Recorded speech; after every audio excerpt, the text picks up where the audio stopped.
Assalamualaikum warahmatullahi wabarakatuh, Tabipun. Pemirsa Tegar TV dimanapun Anda berada, senang sekali bisa jumpa kembali bersama Salwa, tentunya dalam dialog spesial.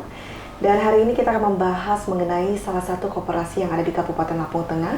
Sebagaimana kita ketahui bahwa koperasi merupakan penggerak pertumbuhan ekonomi yang nyata. Dan hari ini kita akan membahas bersama anggota Komisi 1 DPRD Kabupaten Lampung Tengah dari fraksi PKS, Haji Joni Hardito, STMT. Assalamualaikum Pak Joni. Waalaikumsalam. Alhamdulillah kabar baik. Gimana kabarnya juga? Ya, sehat. Alhamdulillah ya. Pak Joni. Terima kasih Pak Joni sudah diterima di salah-salah kesempatan ya, ya Pak. Ya, sama-sama. Mudah-mudahan pertemuan-pertemuan ini memberikan manfaat untuk kita, untuk masyarakat kita, dan untuk semuanya lah. Mudah-mudahan itu. Ya. Baik, amin amin ya rabbal alamin. Pak Joni, hari ini kita akan membahas mengenai koperasi, salah satu koperasi yang ada di Kabupaten Lampung Tengah ini ada namanya BMT. Betul. Yakni Baitul Mal wa Tamwil. Mungkin sebelumnya bisa dijelaskan dulu Pak Joni, sebenarnya BMT ini koperasi yang sudah sejak dulu apa sebenarnya baru? Baik, ya, terima kasih ya. Ini kami menyebutnya KSPPS BMT Surya Abadi Rianto karena menyesuaikan dengan undang-undang yang berlaku. Nah, kalau koperasi sendiri adalah Sokoguru ya, Sokoguru Perekonomian Bangsa Indonesia yang dicetuskan oleh Pak Hatta. Nah, inilah cikal bakal koperasi itu menjadi sebuah entitas ekonomi asli bangsa Indonesia. Maka dari itu, hari ini, bulan ini, kemarin bulan Juli itu masih dalam suasana Harkop, Hari Koperasi. Tidak salahnya kita membahas tema kita tentang koperasi dan harapannya semoga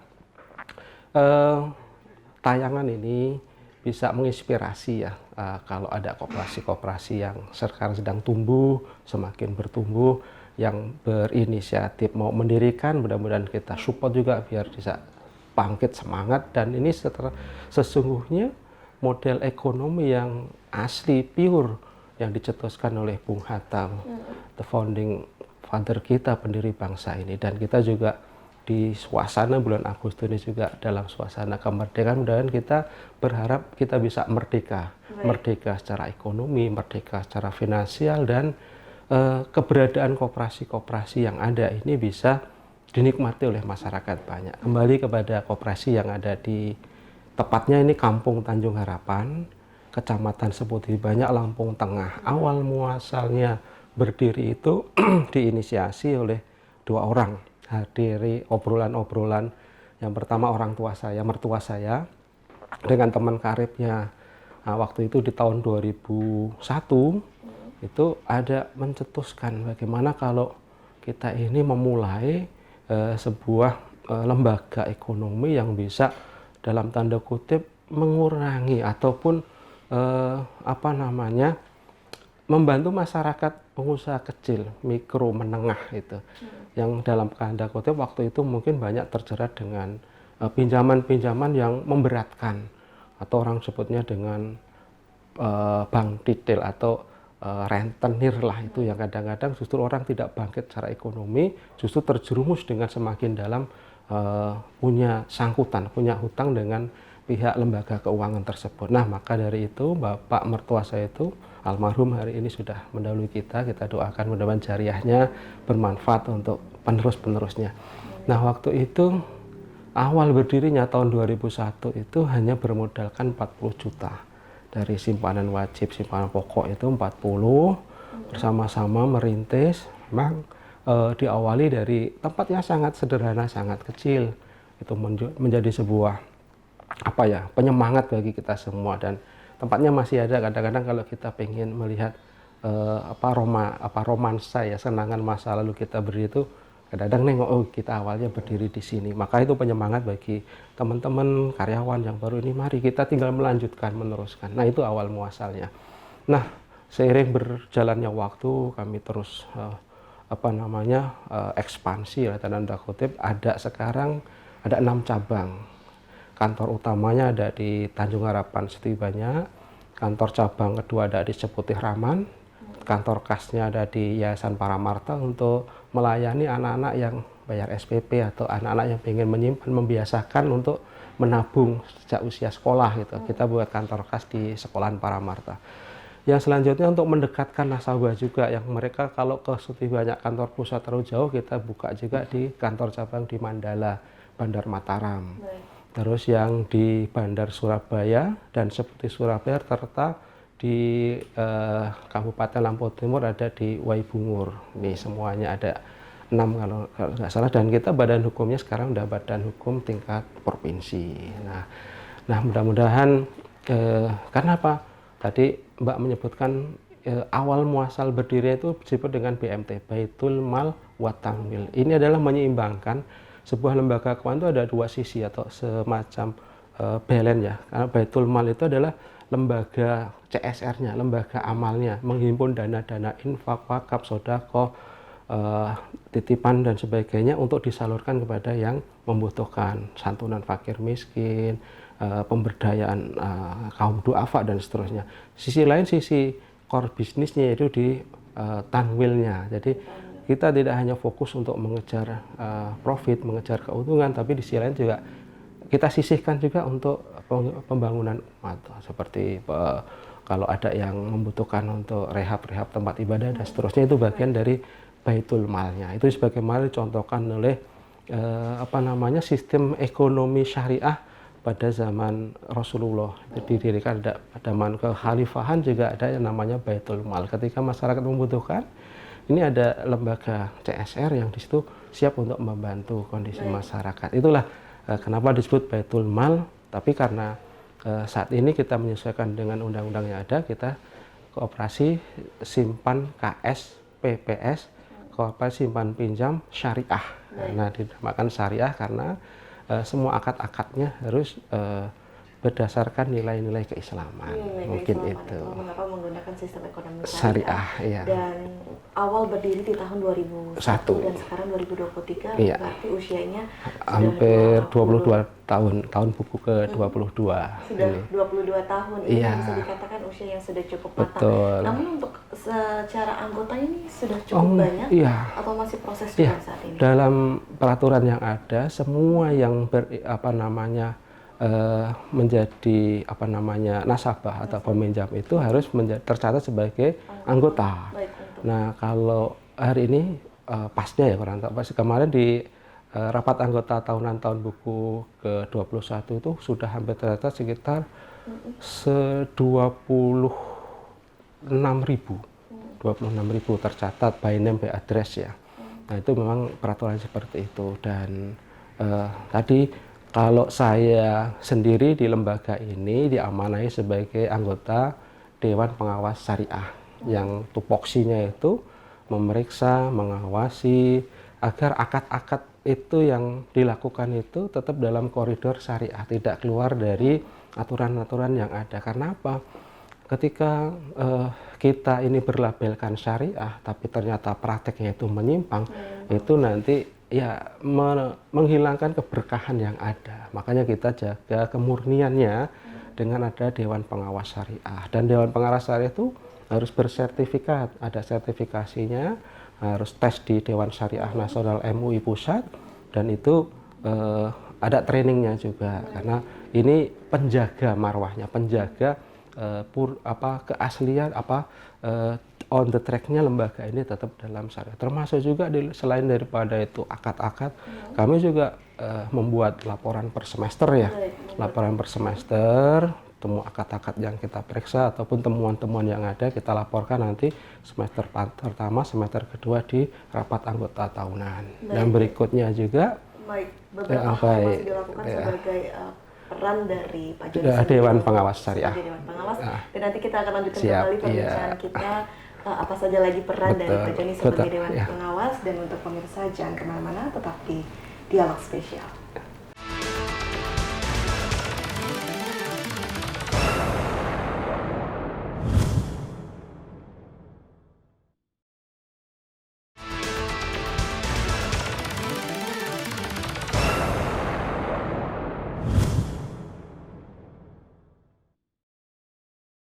Terima kasih pemirsa, Anda kembali menyaksikan Dialog Spesial dan tentu saja kita masih berdialog bersama anggota Komisi 1 DPRD Kabupaten Lampung Tengah dari fraksi PKS, Haji Joni Hardito, STMT. Baik Pak Joni, kita lanjutkan kembali perbincangan kita. Tadi sempat terhenti mengenai penjelasan voksinya voksi dari Dewan Pengawas Syariah. Selain jadi yang saya sebutkan di awal ya tentang bagaimana kami menjaga agar perjalanan lembaga ini tetap sesuai dengan koridor ya, aturan-aturan yang diatur, baik itu ditetapkan oleh Dewan Syariah Nasional atau peraturan-peraturan undang-undang koperasi yang lainnya. Khusus saya yang di Dewan Pengawas Syariah ini tentunya selain yang memantau akad-akad itu, kami juga memastikan roda perjalanan lembaga ini tetap dalam koridor syariah, dalam hal termasuk kami juga mengawasi, memantau, membimbing karyawan-karyawan ini jangan sampai bekerja di lembaga syariah namun tidak mencerminkan pribadi-pribadi yang menegakkan ekonomi syariah, baik ketika di lingkungan kerja maupun di luar lingkungan kerja.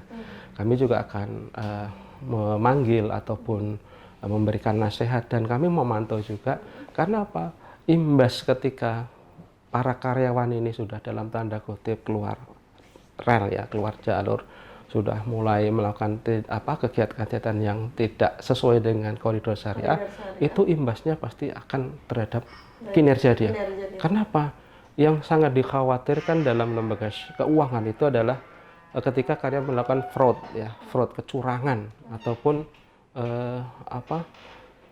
menggelapkan amanah uang yang sebagai dia kolektor umpamanya atau yang lainnya menyiasati dan sebagainya, maka kita jaga akhlak mereka, kita jaga perilaku dia, jangan sampai ada terbesit keinginan untuk melakukan fraud. Itu yang paling berat. Itu. Pertanyaan begini Pak Joni, pembinaan yang diberikan itu bagaimana? Tentu hal itu sulit untuk menumbuhkan rasa kepemilikan juga anggota dengan koperasi BMT. Iya. Jadi kami sudah coba ya, kami ada namanya pengawasan melekat ya. Jadi artinya sesama mereka juga akan menyampaikan ketika ada partner kerjanya itu sudah menyimpang.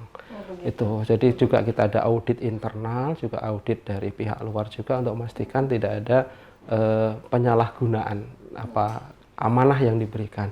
Termasuk juga kita pembinaannya secara rutin, kita adakan pembekalan.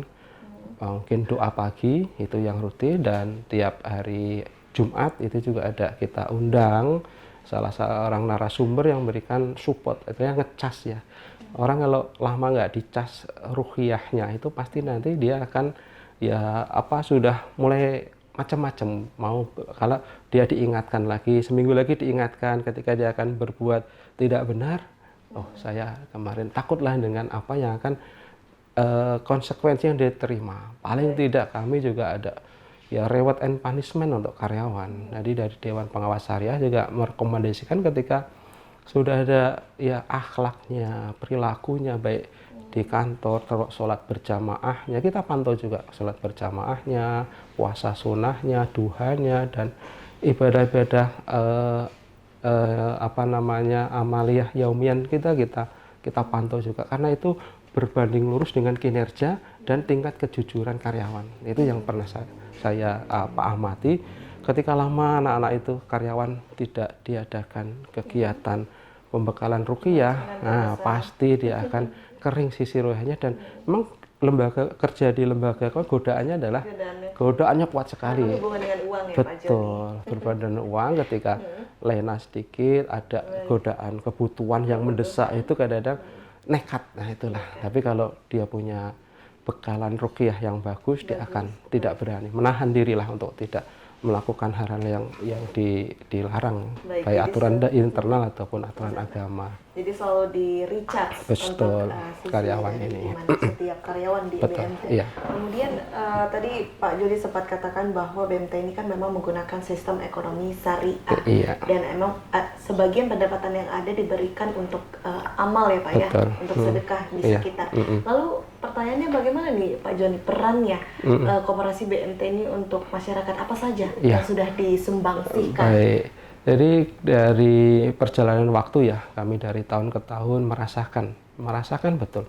Ketika kita ada baksos, ketika kita ada melakukan kegiatan sosial, dirasakan nanti grafik kita naik gitu, berbanding lurus gitu. Jadi kalau orang mengatakan kalau kita ini mau mendapatkan rezeki yang banyak itu kasih yang banyak, itu akan kembali lagi. Nah, dari itu yang rutin kita lakukan adalah ketika menjelang bulan Ramadan kita adakan baksos. Jadi kita mengundang dari tiap-tiap kantor cabang, ataupun kita kalau kemarin sebelum terjadi pandemik kita undang mereka di sini ada seremoni lah. Tapi setelah pandemik ini beberapa tahun terakhir kita tiadakan, kita antar langsung door to door karena untuk mengurangi berkumpulnya orang banyak. Nah, sampai hari ini mungkin masih door to door ini sebagian dari dikumpulkan dana-dana ini dari karyawan yang karyawan, pengurus, pengelola yang dia menyisihkan penghasilannya, potong 2,5% gajinya untuk disalurkan untuk orang-orang yang membutuhkan. Ini di menjelang Ramadan. Ya. Yang kedua, ketika Idul Adha kami tebar hewan kurban. Kita kumpulkan apa yang siap untuk bergabung, berkorban di sini kita fasilitasi, dan tiap tahun terus bertambah baik di kantor pusat maupun di kantor cabang. Yang ketiga, ketika Harkop, hari koperasi atau milad atau ulang tahun berdirinya KCKS, kita juga adakan bakti sosial. Termasuk juga ketika kita RAT, kita juga mengundang masyarakat banyak, dan perwakilan-perwakilan anggota yang di cabang kita kasihkan ya bikisan-bikisan yang mungkin untuk membentuk perasaan mencintai terhadap lembaga ini. Kalau orang sudah cinta, itu sudah loyal, apapun dia akan melakukan pembelaan gitu. Jadi walaupun mungkin terjadi isu, terjadi turbulen, mereka akan tetap loyal. Karena apa? Keruntuhan itu lembaga kan dari antras ya, ketidakpercayaan masyarakat kepada lembaga. Yang dia tuh siapa-siapa yang ada di dalamnya, orang-orangnya. Makanya ketika terjadi rush pengambilan secara bersama-sama, kadang-kadang lembaga itu kolaps. Maka kita jaga mereka anggota itu memiliki rasa trust yang tinggi terhadap lembaga ini. Trust, karena siapa yang ada di belakangnya, siapa pendirinya, siapa pemiliknya, siapa yang pengolahnya. Kalau dia jujur, amanah, tidak menyelewengkan dana anggota, pasti dia akan trust. Nah, ini yang terus kita jaga dengan terus menjalin komunikasi dengan para anggota. Tapi sejauh ini 22 tahun BMT ini berdiri, kepercayaan masyarakat terhadap BMT ini bagaimana kalau dari analisis Pak Joni sendiri? Iya, memang ada fluktuatif ya kondisi. Memang ketika masyarakat melihat ketika ada terjadi di tempat lain ada ketidakstabilan ekonomi, mereka yang menempatkan dari situ otomatis dia juga akan bertanya aman nggak gitu. Tapi kita berikan garansi bahwa dana Anda yang disimpan di lembaga kami aman, terjamin. Inilah trust yang kita, dan kadang-kadang mohon maaf ada sampel ya, orang itu ngecek ataupun test of water gitu, bener nggak uang saya itu aman. Contoh, ada orang datang ke sini hari Senin bawa uang 250 juta. Dia ngetes apakah uang dia itu aman. Besok hari Rebu dia nanya, saya ambillah 2.000. Kalau itu nggak ada, berarti itu indikasi lembaga ini nggak sehat. Tapi ternyata ada, ternyata dia percaya, aman uang saya di sini. Nah, itulah bentuk kita menjaga trust masyarakat terhadap lembaga. Karena kunci dari lembaga keuangan itu adalah trust, kepercayaan. Baik, terima kasih Pak Joni. Ini berhubungan dengan trust, saya juga pengen ketemu nih sama anggota-anggota, dan saya lihat ini jam kerja ya. Ya, masih. Berarti ada mungkin kalau ada, biasanya kan kalau sebagai besar nasabah kita itu banyak pedagang ya, orang pasar ataupun petani. Kalau pedagang itu biasanya sambil mereka pulang dari pasar, daripada uang itu dibawa ke rumah tidak safety, langsung ditabung di sini. Tapi nanti kalau di bawah ada nasabah, kita bisa ajak obrol-obrol. Kalau begitu kita bisa langsung ngobrol bisa ya, kita Pak nanti. Baik pemirsa, jangan kemana-mana, tetap di Dialog Spesial. Mari Pak.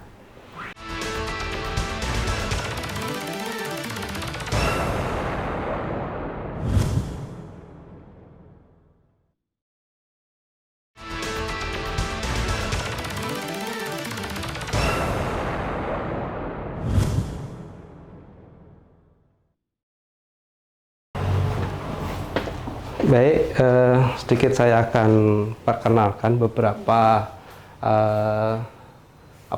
aktivitas dan kegiatan yang dilakukan khusus di divisi Baitul Malnya.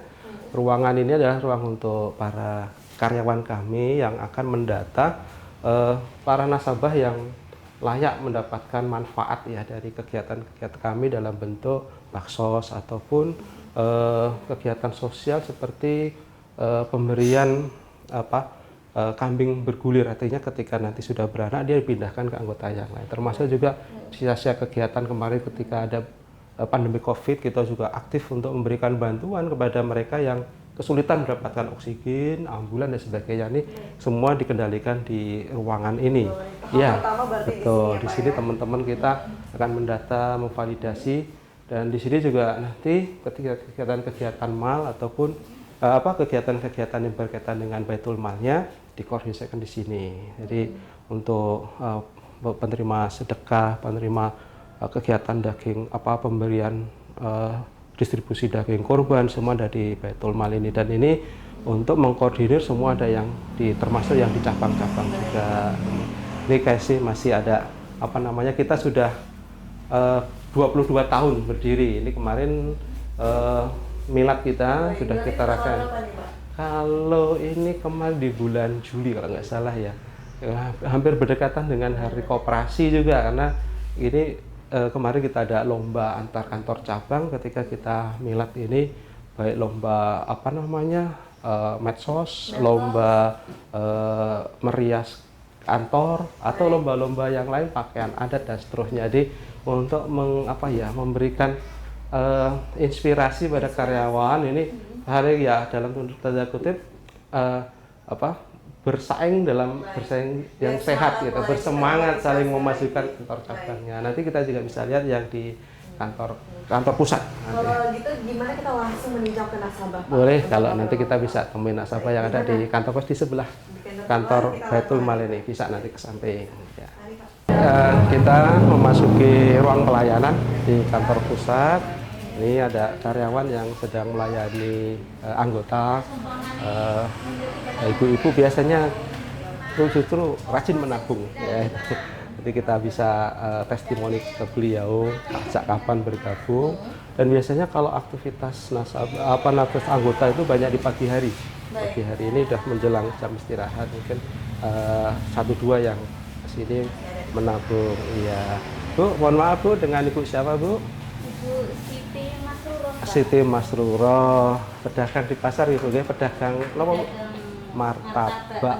Oh, malam apa siang hari? Santen. Oh iya. Oh, udah mulai itu di sebelah mana Bu? Di pasar? Sebelah Apotek Ani. Oh, Apotek Ani. Iya. Depannya Pak Cek.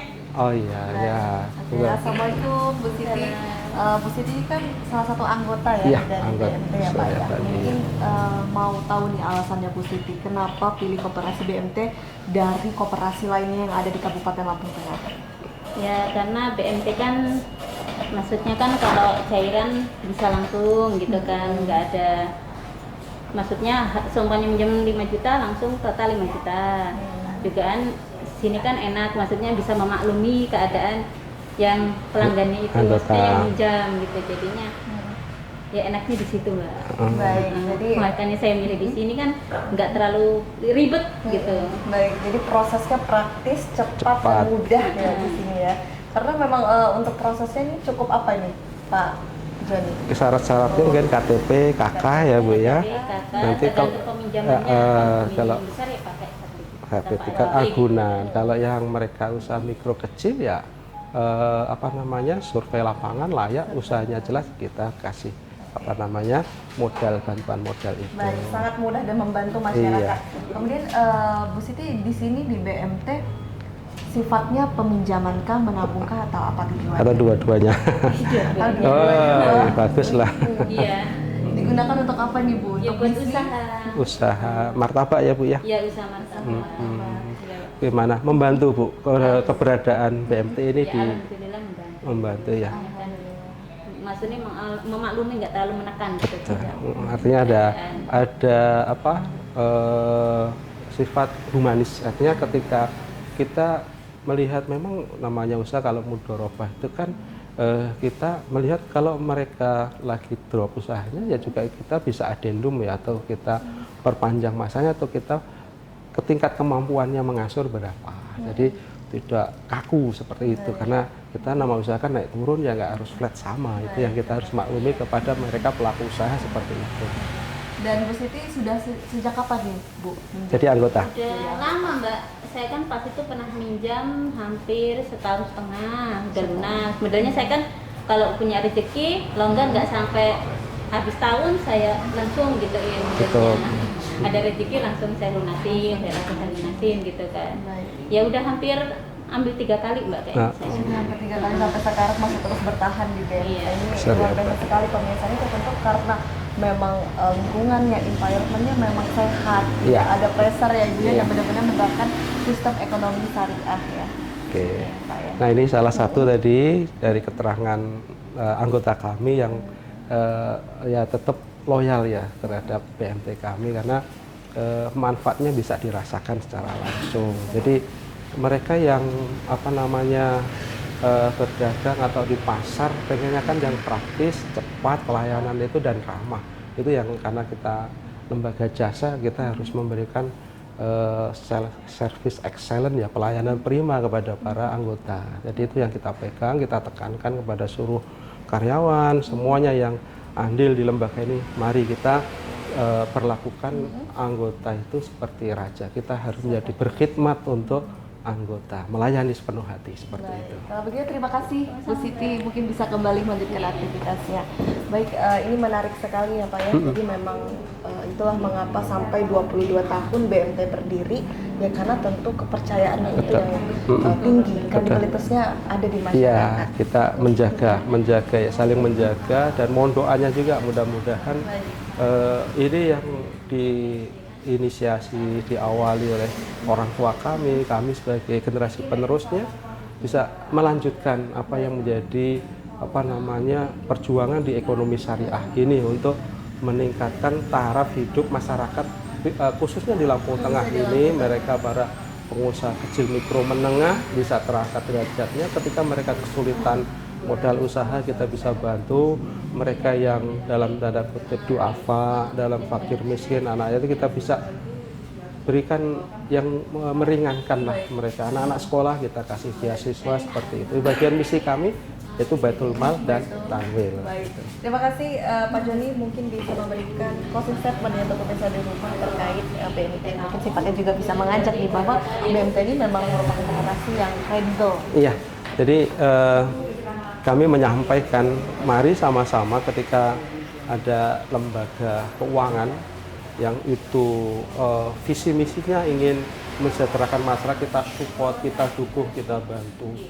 Jangan sampai ada juga perlu peran pemerintah juga andil di sini, memberikan pembinaan, memberikan ya paling tidak pelayanan diklat workshop kursus untuk kalian meningkatkan kapasitasnya ya, dan juga untuk apa namanya informasi tentang regulasi peraturan ini perlu juga terus disosialisasikan agar kami tidak menyalahi aturan, tidak keluar dari koridor itu, karena regulasi ini kan terus dinamis gitu. Jadi perlunya agar kami menjalankan usaha ini tetap dalam koridor undang-undang yang berlaku. Ini perlu dukungan kita semua, pemangku kepentingan, masyarakat luas memberikan trust, pemerintah memberikan pembinaan, dukungan secara kelembagaan. Perlu juga kita tunggu apa namanya bagaimana pemerintah nanti konsen, jangan sampai lembaga-lembaga koperasi ini tidak diperhatikan keberadaannya, karena secara tidak langsung ini membantu pemerintah dalam menggerakkan ekonomi. Jadi autopilot lah, masyarakat dengan sendirinya ini punya apa inisiatif bagaimana lembaga keuangan ini mengangkat derajat para pengusaha kecil. Baik, seperti itu. Terima kasih Pak Joni. Semoga kedepannya BMT dapat terus Amin. Semakin besar, Amin. maju dan berkembang. Amin. Terima kasih. Baik. Dan tak lupa saya ucapkan terima kasih juga untuk pemirsa yang ada di rumah. Kita semua kita berharap bahwa BMT yang ada di Kabupaten Lampung Tengah dapat benar-benar menjadi penggerak ekonomi yang berbasis syariah yang betul-betul untuk perekonomian masyarakat Kabupaten Lampung Tengah. Saya Salsa Sakinah mewakili kru yang bertugas pamit undur diri, sampai jumpa di dialog spesial berikutnya.